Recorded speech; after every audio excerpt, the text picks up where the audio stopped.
on how to use natural in treatments. So by God's grace, I can be able to differentiate between orthodox and natural drugs. Kedu ihe anyị na-ekwu maka ya? Ọ bụ na ịgwa onwe anyị eziokwu, anyị nwere so many challenges happening now. So many challenges. Most of the time, it is not because we are feeling ill, but most of the time, it's because we do not take the proper care of our body. Maka gịnị anyị adịghị n'elu onwe anyị anya. Anyị adịgo used to every minute. Onye isi wa ọrọsha na-ego m paracetamol, ego m panadol, anyị na-aṅụ chemicals na-eti n'ahụ. Why I want to introduce myself first because enwere ike anyị kọwa bịa anyị asị hey na anyị na-akọwa ya ka anyị wee nwee ike lee ọgwụ anyị. Na-enwe ka anyị ji agba n'ọsọ chemicals. No. Ọ bụ na ị nwee a friend bụ a medical doctor or a qualified nurse. Even though we have a difference between a qualified nurse and a trainee. A qualified nurse or a doctor who has been there for at least, a nurse goes about 3 years, a doctor goes about 6 to 7 years. All the anya and all the body. Now even paracetamol you take has its own side effects. Chemical drug is what give and take. We na anya, oje treat deposit in your liver. You see, like this morning, if you open my phone, someone sent me a girl of 16. If she's, I don't think she's up to 16. On my cancer, a tumor of the pelvis. Just this morning, I sent it on my phone. So the mother come from Benin. So can I answer what the I will know what to do. I got caught here by tomorrow next. She's coming back to my office. But last year, I saw something on her. Where I don't know. Asọ́lé òyìnbó mbọ ya sị ihe ifu is a growth. Before you marry an icon, it will start to grow. Now, what I told her 1 year ago has now turned to benign cancer, which is tumor. So most of the time, here the put here is this. Ọ bụ niile anyị na-aṅụ, anyị agwụ nwa anyị eziokwu. We should understand na even common paracetamol, kwe mana onwe onye ga-abụ. Having a paracetamol, let us go with these two that is specific, Enzo and M&B. Oh, yeah, that M&B. One song of M&B. M&B, the body system changes. Because M&B were caffeine, that is what we never understand. Enzo doesn't have caffeine. Septrin were sulfur. A person who is reactive to sulfur. In a septrin, which are the first thing I fear, as a I will know you are not careful. As you know, Jenna, a chemist who a trainee in the Ever. I say I'm open and I'm because you'll be having so many cases of that now. Because I know that cold weather, kita will go. So if I know a caricata, only to Okwala as so this is the most thing I now suffer these days. Then if you Madonia Haga, the next thing, the what is common is cotrimazole. I want to come on and make a kita. They give you cotrimazole, setting 40 mg or 960 mg.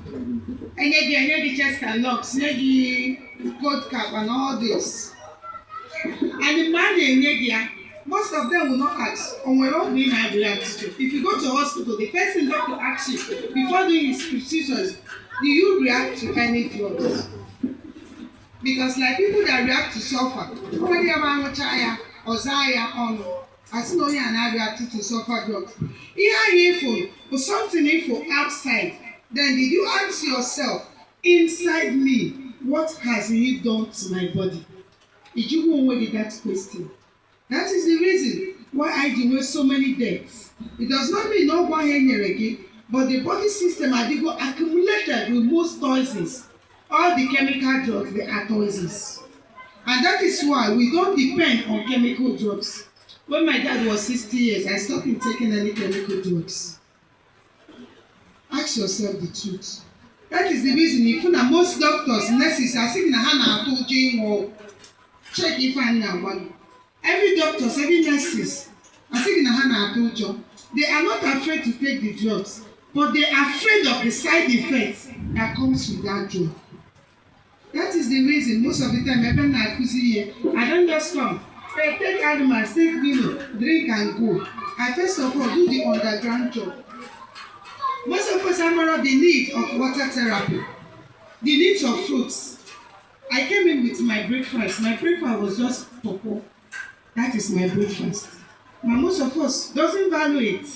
Ụtụtụ anyị ama bread ya agwa ego water anyị na-egbu onwe anyị I am eating balanced diet, yet you are killing your intestines. Check it. What of you is na ya BP? What of you is na ya kidney? What of you is na ya sugar? Anyị ajụ ajụjụ si ọkwa ahụ a ka nne na nna anyị dị wee lụọ 100 and my grandmother at age of 145. Mana kịta asị ife onye dị ruo 70 asị na celebration of life no manage. But then I remember something. My grandma cannot eat Maggi.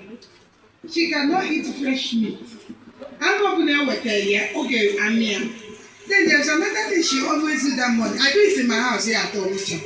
Who say this small pepper.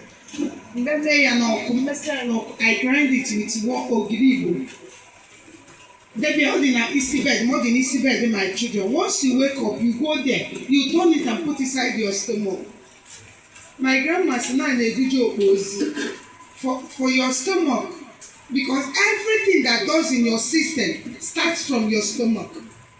After getting job, oh yeah, Maggie, oh yeah, dear. If I hear nobody, I teach you what you experience within yourself. If you get GRU, made the experiment. We do not depend on drugs. We depend on our body system to make ends meet. The body system are the okay. In respect to that, onye bụ ihe ndị be anyị jeziri kịta chọpụta ị na-afụ n'obodo Igbo ndị ọcha na-adị 100 and yet if you chọrọ ọnwa 60, you chọrọ onye 50. Kedu the reason? They depend on natural. Dịka ndị be anyị bukatara nke ndị obodo Igbo si mba, we need to do